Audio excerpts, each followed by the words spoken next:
Welcome to Countdown to Infinity, a Marvel's Avengers podcast. We talk all things Marvel Cinematic Universe. My name's Emmanuel, your host.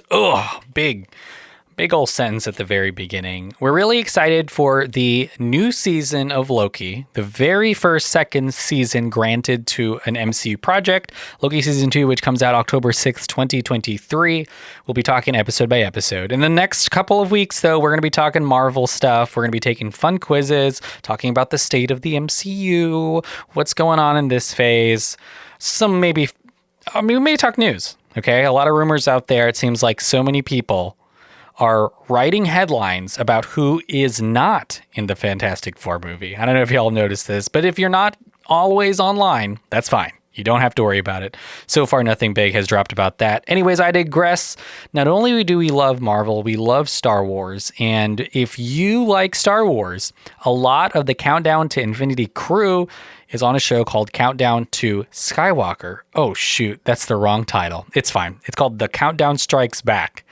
I forgot. I don't want to put anyone on blast, but a major company asked us not to use the word Skywalker. I won't tell you what company that is, but you can guess if you want to. We talk all things Star Wars over there, and there's a new season of Ahsoka coming out in a couple of weeks, I believe August 23rd. And so the guys, Brent, who has been on this podcast before, and John and Drew, who basically helped start this pod, they were on every episode for a really long time. We're talking Ahsoka, what we're thinking about that show. So we assumed a lot of you like Star Wars.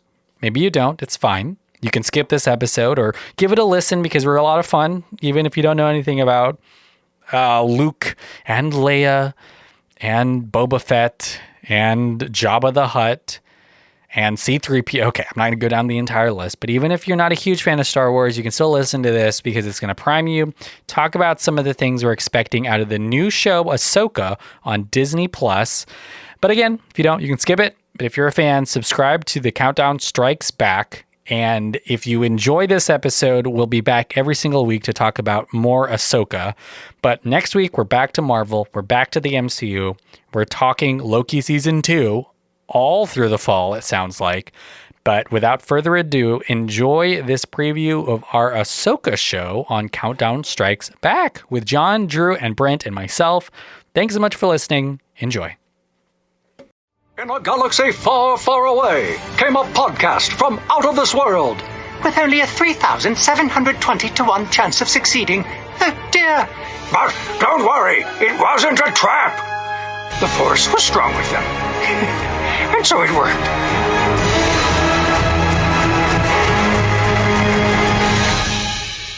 Everyone in the Order knew Anakin Skywalker.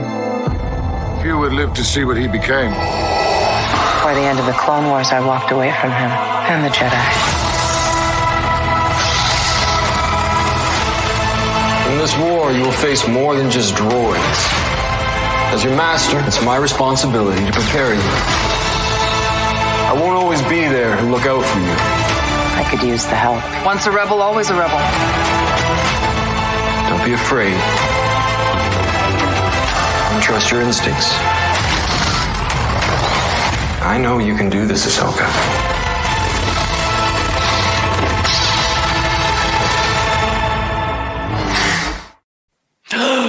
Was that the right one? PT Dubs? Yeah, that was it. Was it? Okay.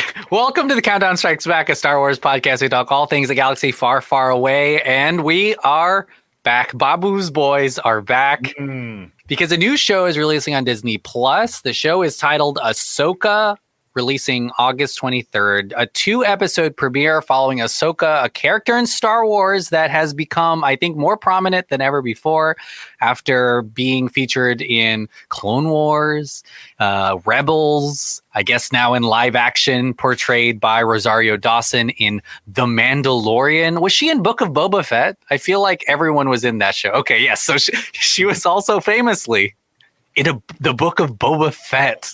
In that wild show that had everything we could possibly want. We're talking about what we're looking forward to in the show, and then we'll be going episode by episode as it releases. I'm so excited. My name is Manuel. Hey, it's Andrew. Hey, it's Brent. What's up? It's John. What's up? It's been months and months and months. And so that everyone knows, when there's no Star Wars show or movie coming out, we basically just lay down on the carpet face down, quietly. We just go into hibernation. It's like that video, the music video "Just" by Radiohead, where everyone's just on the floor the entire time. That's us. That's what happens to us. Yeah. While It's Just pretty- plays in the background like year round, or like month around. Yeah. That's until like a trailer's released, and then we sit up. We don't stand up. That's too much movement for the like a bear waking up from hibernation. I guess and then we crawl to our computer chairs slowly. Yeah. And also we're completely naked, just all of us. Yeah, in the same room. Yeah. Somebody draw that up. Ahsoka is from created by Jon Favreau and Dave Filoni, the Mando boys. So the Babu boys are on the pod. The Mando boys are working on all the live action shows. Rosario Dawson is back as Ahsoka Tano. There's a lot of people joining this cast, mostly live action adaptions of characters established in the show Rebels. But don't you worry, it sounds like you may not have to have seen all 100 or so episodes of Rebels, because they'll catch us up pretty quickly. But Natasha Liu Bordizzo is Sabine Wren. Mary Elizabeth Winstead is Hera Syndulla. Ray Stevenson, R.I.P., as Balin Skull. It depends on how much you want to know. You can know quite a bit about him already if you want to, but if not, you're good. We won't spoil it. A bunch of other people, including Lars Mikkelsen as Grand Admiral Thrawn. Have they shown? I don't know about talking about the other person that's on the cast, because I don't know if he's shown yet in trailers and stuff. But I feel like they have shown Thrawn. They have, right? Yeah. Okay. Yeah. Well, I was talking about another character who was in Rebels. Zeb. Younger. Well, Zeb we've seen. They showed. They did? Okay. In the Ezra. first trailer, they show him. Okay, cool. Like as a hologram. Yeah, like a little hologram. Little Ezra. Imana Esfandi is Ezra. Ezra Bridger. So that's the cast. Sounds like you said something else there. Like I thought so. I was about to say the Flash. Gone in a flash. Drew, what are you looking forward to in the Ahsoka show? I guess it is also what are you looking forward to in the Rebels live action show, in a way. I think that's what I'm looking forward to, is to get more of these characters. I think Rebels I had put off for so long because of the art style, but once I kind of did some digging and was like, oh, it's a little bit more in tune with the Ralph McQuarrie concept art and things like that. Concept art Chewbacca is Zeb, concept art R2 is Chopper, et cetera, et cetera. They even straight up use the concept art looking Darth Vader and stuff like that. Thrawn, which was big in the non-canon. Yeah, exactly. And the legends, and even everyone's complaint about that is that the lightsabers look too skinny, but that's the way, again, McQuarrie had them back in the day. But what? I've never heard of that. Wait, what? you need some Viagra on those lightsabers. I was like, some people didn't like how the girth of the lightsaber. That's what people want. They want those. They're more like laser swords. It's not about the girth of the lightsaber. It's about the motion of the ocean of the lightsaber. But yeah, I'm looking. I think Rebels jumped up in like my Star Wars ranking more than I thought it would, because of how quickly it made me attached to these characters. And so yeah, I'm really, really excited to see just them carry on and get to finish their story, because Rebels wasn't really a definitive ending. It did leave loose ends so that way they could maybe like split up the characters eventually and have them appear in different things or whatever. But I didn't expect a full-blown sequel, especially by someone like, they could have got anybody to run the show or direct, and instead Dave Filoni's taking helm of this one specifically, which makes sense because he is the co-creator of Ahsoka along with George Lucas and stuff. But that's why I think I'm so excited, because I know Filoni hasn't really had a miss yet in the Star Wars universe. I know people say like that OG movie, the one that he directed back in the day, but I just think that we weren't ready for Star Wars in an animated form, because when you watch that movie, it just seems like 2-3 episodes of the Clone Wars, like a filler arc, if you would. But even some of the filler arc, I don't mind, and I like in the Clone Wars. I think that's why a lot of people have an issue with episodes of Mando and Book of Boba and Obi-Wan, because some of it feels quote unquote filler, when we've talked about how everything that isn't a movie is filler. So it really excites me, especially to see live action versions of Thrawn, and I can't wait for some of the surprises. Hopefully that he has, like if he has Freddie Prinze Jr. as like a Kanan, then I'm gonna freak out. Or if they get Zeb in there so that they can reunite the whole crew, or if Hondo Onaka live action is there, like stuff like that. That's what's gonna freak me out. I think the most. Tamora Morrison as Captain Rex, and I just know that Dave Filoni knows how to balance that out to where it's not. Doesn't feel entirely fan servicey, because obviously some people haven't seen Rebels, and so they're going to need more context, and they're not going to freak out as much as we are. But I think he does a really good job at organically putting these types of characters in those situations. So yeah, I'm really excited to see how they finish up the characters of the Ghost Crew or Phoenix Squadron. Yeah, important to note too for people listening not so familiar, the timeline of Ahsoka, so that because there's stuff happening across every saga. This is concurrent with season 3 of The Mandalorian, right? Am I right in that? So it's kind of the most updated, most current version of events. So in that way, I guess it's still before The Force Awakens, but it's at least post Grogu. Grogu's alive and all of that is happening still. So yeah, write that down in your journals to reference, to be like, wait, where is everyone? Who's this? What's happening? Some of it looks like it was reshot from Rebels. Like a lot of that first trailer looks like it's the ending to Rebels, but it's just retooled in live action. Even that trailer we just saw, like it's that we just heard, it's Anakin talking and like just to hear Hayden Christensen say Ahsoka's name is crazy to me.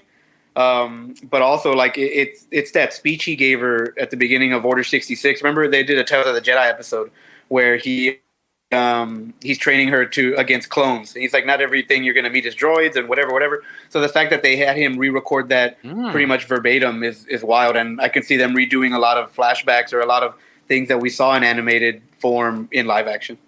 Yeah, I didn't even catch that. That's kind of wild. John, what are you looking forward to in Ahsoka? She's kind of like our Nexus character at this point that kind of connects a lot of these dots. That too.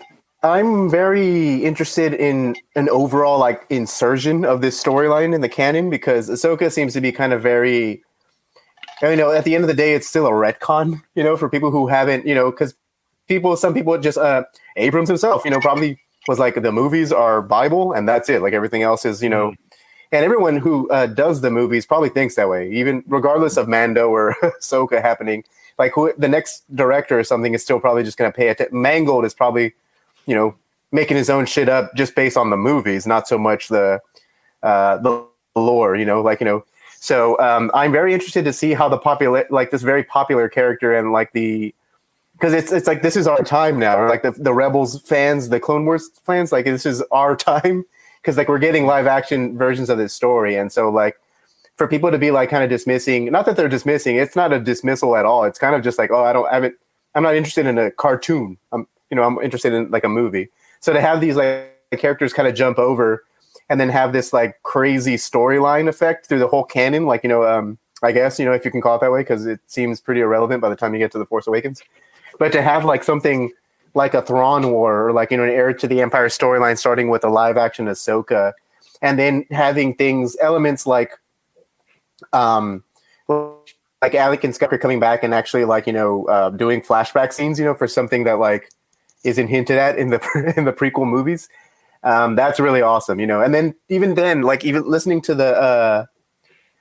to his dialogue in the trailer, he kind of sounds like he's trying to mold it to Matt Latner's Anakin, like he's trying to sound like the Clone Wars one, like even with the way and that could just be me, but like I'm just kind of thinking, I was like, he doesn't sound like the Anakin from the movies or even from Obi-Wan. He sounds like an Anakin from the show, where he's like trying to do, because the Anakin from the show is not Hayden Christensen. It's a whole different performance. So I do like that he's kind of trying to maybe sprinkle a little bit of that influence in there. But mainly, yeah, like I'm kind of more interested from a whole, like I was like, is this going to work? Are people going to kind of like, not that it matters because they're going to make more either way, or maybe not, like we're in the era of reactive studio stuff. So, I mean, not when it comes to the writing, but like, right when it comes to like, we need to like pivot into what people want to, see. So like, I want to see if this works, and how grand it is for the, like how grand the consequences are for stories going forward. And if these characters will stick, or if like, or also like, and then I guess from a curious point of view, like how do you implement original trilogy characters. Not that you need to. I really hope they don't, but I feel like they are going to. How do you implement that?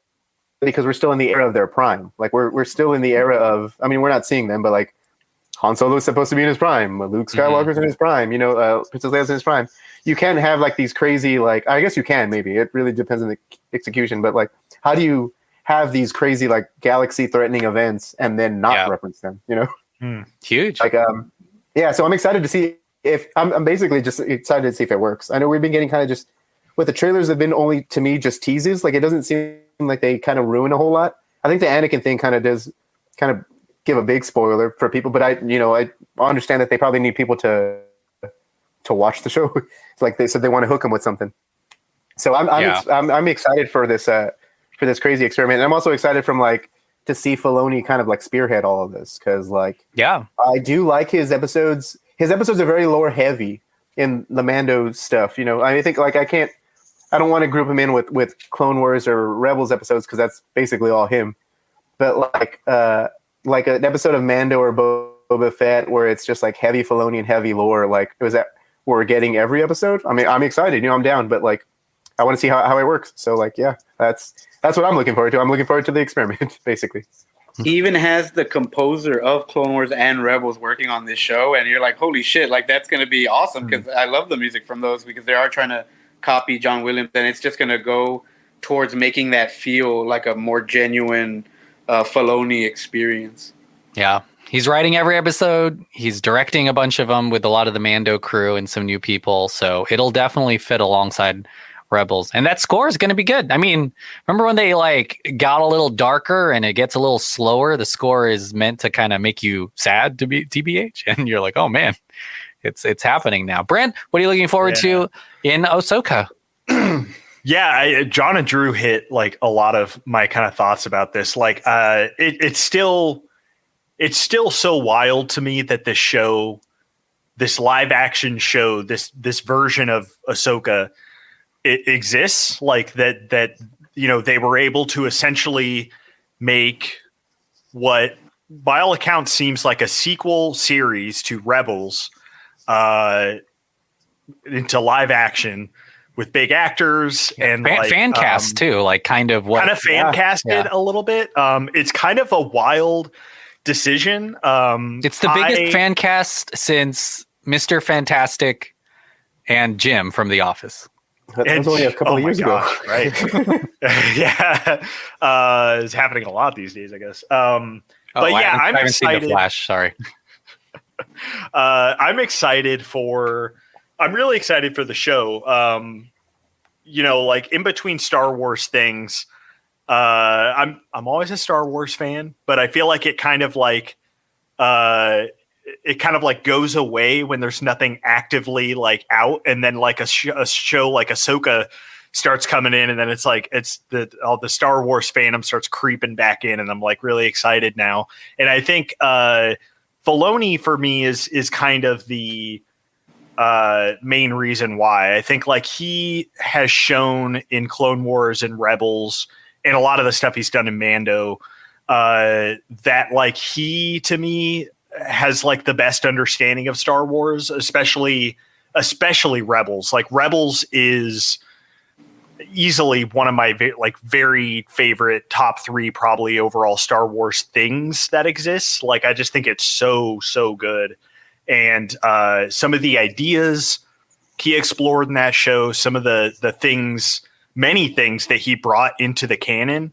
And so far, I think John was saying that like we have mostly just gotten kind of teases, but I feel and hope that this is like a full blown Filoni Star Wars thing, and that we don't get, I have a lot of fun with Mandalorian, but Mandalorian is very, very safe in its intent and what it wants to explore in Star Wars. Right, you act like episode 4 of this isn't going to be Grogu and Mando might be Mando. Yeah. Oh my God. I don't even know if you're joking. Hey, Luke's back, baby. Luke is back.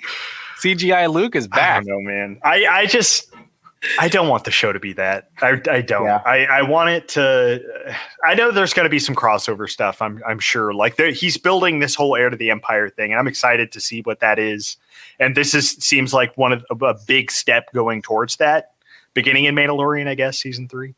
But I'm excited to see what he brings to live action Star Wars. Aside from Ahsoka now in live action, and I hope it's successful. I hope I hope it's a successful kind of season of Star Wars TV, and people take to it, and that they're able to keep taking. I guess what I'm getting at is that I hope that he takes risks and that it's successful. He's successful at that, and that we get some real interesting Star Wars stories from this, I guess. So I'm excited for it. Boom. All of them die at the end, and then we follow Jason Syndulla, the new Jedi Padawan, grows up with Grogu, going to school. I'm just kidding. But also, y'all seen those Lego leaks? Yeah. No, I won't see anything more. Okay. Never mind. But I need to see shit like that. Like I need to see like a flashback to like when Ahsoka was younger, and it's Frank Oz as Yoda teaching her, and then when she talks, it's Ashley Eckstein, and you're like, holy shit, this is the best. That's the kind of shit. I see what you mean.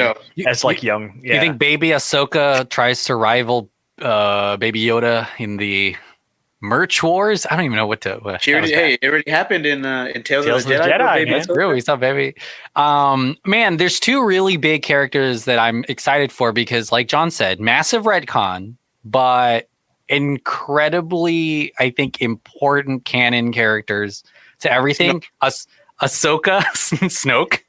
Number 1. Well, that leads into my second one because Ahsoka, of course, Ahsoka has time traveled. She's done so much. She's like in the room with Darth Vader often, and it's kind of crazy, but absolutely important character, and maybe the one that, apart from just time traveling, has the biggest, most zoomed out view of the whole thing because she quit the Jedi Order. She survives, Order 66. She's been out helping she's done so much that in the shadows, honestly, maybe even a bigger goat than Luke at this point, like in terms of impact, in the, I was going to say in the MCU, that is so bad, but in the Star Wars universe, and also she's in the MCU, in the Wreck-It Ralph sequel. But then there's Grand Admiral Thrawn, which I feel like in the retcon of this all is going to be the saving grace because we've already established that there's a lot of cloning stuff happening in this half of Star Wars, including Exegol and Snoke and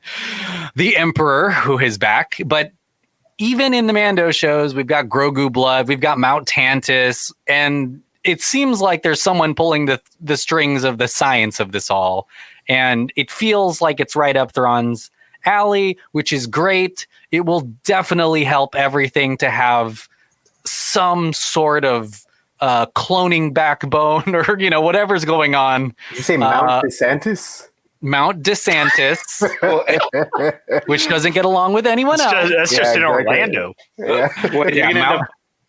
That One Way Out meant that Thrawn's going to come over there, kidnap Kino Loy's ass, and turning him into Snoke. It's going to and we also know, and this is, speaking of Orlando, the Disneyfication of this whole thing is crazy because we've got a movie coming out that we know Filoni is building towards. He's got all these, other master plan stuff. So it does seem like this is maybe a new chapter of this grander thing because Mandalorian was just like season 1 was a big success and a proving ground for this type of storytelling, and Boba Fett, and it shows that it kind of works. So now it's just like everything else, how much bigger can we write this story? Let's get in that writer's room, plot out 6 seasons in a movie, and we're in it. And we'll pay. Yeah. Someone will pay for it. Hopefully the check clears. But that's really exciting because as far as Star Wars goes, and this could, I guess, be a broader discussion. There's a lot of stuff announced all the time, but this is happening. Like Ahsoka's happening. The movie based on the Mandoverse is probably happening. Like this is the active story engine in Star Wars, apart from, I guess, High Republic stuff in the books, which is happening too. Yeah. But regardless of what happens with these movies, that writers and directors are always coming and going. This is it. Like, this is happening. Like, this is, whether or not it's kind of like bookended by the Rise of Skywalker or not, like, this is happening. And I'm really just excited because it's going to lead towards some really fun times, I think, for Star Wars fan, especially people who watch Rebels. I mean, there's nothing. That's, I guess, like another big part. Like, how do y'all feel about some of the casting of the Rebels crew? I know that we're probably big fans of all of them. Mm-hmm. Maybe, I don't know. I think the casting is great, just all around. Like, they all look excellent as their characters. Like, the actress playing Sabine seems like a great Sabine in what we've seen of her. And Natasha Liu Bordizzo. Yeah, Mary Elizabeth Winstead is good stuff. And maybe the casting may be too good. You know, it's kind of one of those things where you're like, do you see the casting or you see the actor? So, like, well, I hope it doesn't go that way. You know, especially when it comes. I'm thinking of Hera. You know, Mary Elizabeth Winstead is synonymous with like geek culture. She's been in every like almost like major franchise that's come out. So, like, you kind of like. It was like when Ben Affleck was cast as Batman. Even now, you're just kind of like you just see Ben Affleck. You don't really see like a Batman. Yeah. And so, like, the casting may be a little bit too good. That being said, like, I do like all the casting, or like, I do like the entire cast. It's pretty awesome. Having Ray Stevenson as some sort of like faux dark Jedi or something is like, it's pretty. It's like the writing was on the wall for that guy. You know, rest in peace. But like, he, you know, it was pretty cool that he got to, you know, to do like a Star Wars project. I guess because I was like, that guy was pretty great. He was like he was a goat. And I mean, he does anything he's in, he's usually if he's playing like a comedic role or like a villain or hell, even the Punisher, like he was killing it. So, and I was most worried about the casting for Grand Admiral Thrawn because, you know, you see like the situation where they're like, okay, we're gonna bring the person who voiced him back up. You're gonna be the real person, and then you also get the opposite where they're like, Rosario Dawson, you're taking over from this other person. So I was real nervous because I don't think there's a lot of people who can kind of encapsulate what Thrawn is because he's supposed to be one of the best when it comes to Star Wars villains. So I was super nervous, and then when they casted Lars, who's the voice in Rebels, I was like, we're good because he's gonna fucking kill it, I'm sure. I'm super excited. Just man, I'm like super giddy to see Thrawn, and I hope to God he doesn't die here, and maybe he's the villain of like the movie or something because. Motherfucker took down the Bendu. Yeah, Lars Mikkelsen's so good. I mean, I feel like that's a perfect example of just kind of his whole embodiment because we've seen him act very menacingly. I always think of House of Cards, the president of Russia. Yeah, he was scary in that show. And then he's opposite Kevin Spacey, so you know he's scary. He's scarier than him in that show. It's like, goddamn. But yeah, the kind of transcending that into the voice is kind of wild. I mean, with that, I'm just kind of like, he's gonna be blue. Like I wonder if it looks pretty good. I wonder if we like go past that at a certain point. We're like, oh, this guy's scary, but he's blue. Like, you know, like I'm not scared. But I think it's gonna be totally fine. Some new characters too that I won't go into too much detail, but there's some supporting cast around Thrawn. We already talked about Ray Stevenson's Baylan Skoll, who's not necessarily super established anywhere else. So there's going to be a lot of other people around the main cast that I think we're going to be spending a lot of time with. Yeah, I'm excited to see what their whole deal is, right? Because they have orange lightsabers. They're talking about Anakin and Darth Vader and stuff like that. Like, I'm very curious to see like what. You know, obviously it's about her trying to. She knows about Thrawn. She's hunting him. He's out there, right? And I guess Thrawn. I'm curious to see how things follow up with the ending of Rebels because, like, last we saw Thrawn and Ezra were getting like shot out into fucking wherever, right? And so, like, is Ezra going to be in there from episode 1? If not, why not? So I got a lot of questions too. Like if Thrawn got picked up or is like he's okay, what happened to Ezra? Like, were they just thrown out of that ship or something? Like, we see that whale in the newest season of Mando. I feel like that was setting up or just introducing to the audience a little bit. Like, there are space whales out there. Y'all got to get used to it because Ahsoka, these motherfuckers are going to be everywhere. Grogu saw one. We'll see. Yeah. He treks the beast. All right. Well, we're really excited to go episode by episode. So we'll be back soon. I wouldn't say next week, maybe the week after that, because August 23 is 10 days away still from the time we're recording this.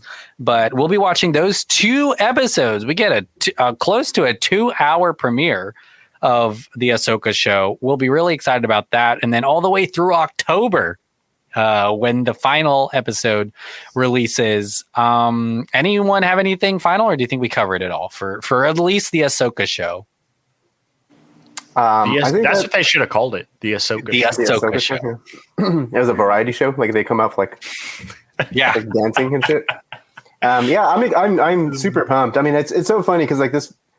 I was like, I feel like maybe it's just because Brent said earlier before we started recording, he's like he hasn't watched a whole lot of trailers or didn't before we recorded this, and I feel like a lot of the trailers are kind of saying the same thing. So I don't really kind of like seek them out, but every now and then I do click on one, and like clicked on the one that we played at the beginning of this episode, and I was like, oh fuck, so it's almost like it's at the back of my mind. And then when they start showing me more, as it is with all Star Wars shows, because the marketing for the Star Wars TV shows to me isn't as strong or like in your face as like a movie marketing one would it be? So like it's kind of like the concept of it kind of goes to sleep in my mind unless I see something.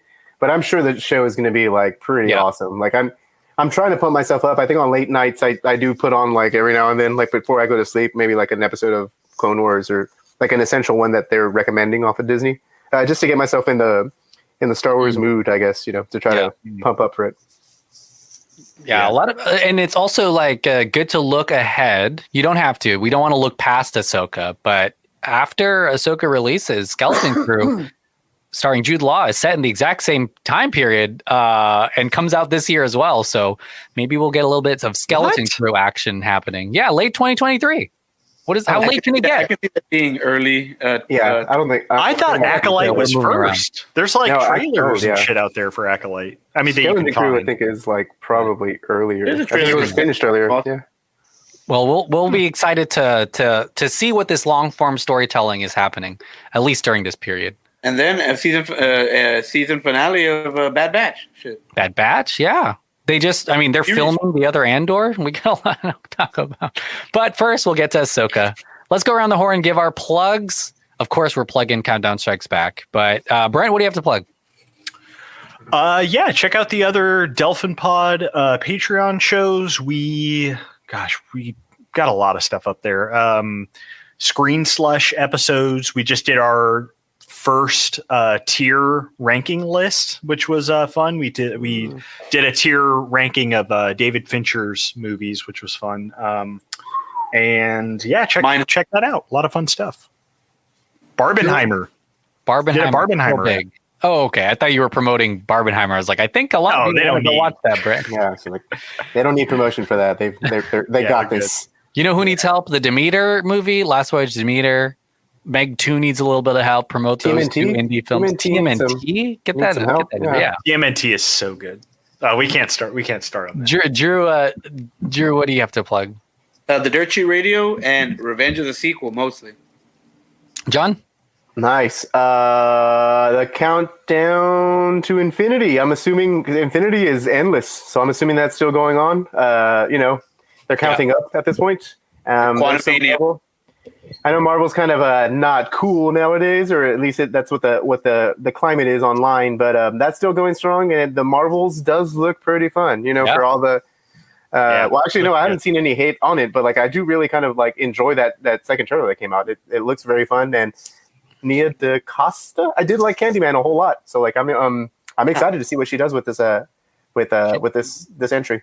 She said it was fun and quirky. And then Loki season 2, the very first season 2 of any MCU thing. We've had 3 seasons of Mandalorian, and this is the first season 2 of a MCU show. Exciting stuff. Loki does look pretty. I forgot about it until you said it, but I was like, the trailer when it hit, and I was like, hey, whatever. Let's watch the trailer, and I was like, oh shit, I'm down. Yeah, we're back. It's gonna be fun. Thanks so much for listening. We'll be back to talk Ahsoka soon. Bye.